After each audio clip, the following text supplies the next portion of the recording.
Now new at 5, new developments planned for the Hyde Park neighborhood have some people frustrated. The $78 million project is being done by Mac Properties. It'll include 4 buildings around the intersection of Armour and Troost. And that's where we find 41 Action News reporter Alyssa Donovan. So Alyssa, why are people who live around there concerned tonight?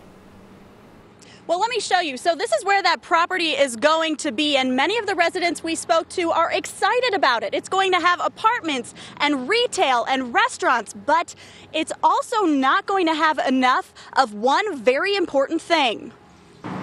People who live in Hyde Park are big fans of Mac Properties. The buildings that they have renovated up and down Armour are beautiful. But their project plan for Armour and Troost is causing some frustration. One of the things that we are most concerned about is what it will do for parking. The 4-building development will have 450 apartments, retail and restaurant space. The plan originally had 189 parking spots, but amid residents' concern, they upped it to 225. Some say that's still not enough in an area where parking is already tough. If we've had a problem living here, it's been the parking congestion. Jane Albright says she often has cars overlapping on each side of her driveway. We don't want to call and report them because then they're towed. But it is difficult to get in and out of the driveways often when they're crowded from both sides. She's also noticed the cars parked in the street sometimes get broken into. Just last night, 3 cars parked in front of our house had their windows smashed in. And I think this congestion of cars parked particularly quite a distance from their owners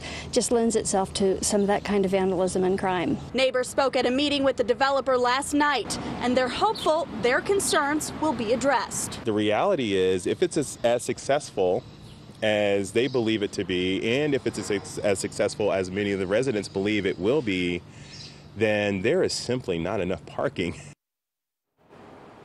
And I spoke to the developer on the phone today. He said it's likely 225 is the most they can do when it comes to parking spots. This plan does still need approval by the city council, and he's hoping to break ground in 2019 for an opening in 2020. Reporting in Hyde Park, Alyssa Donovan, 41 Action News. We will see what happens, Alyssa. Thanks.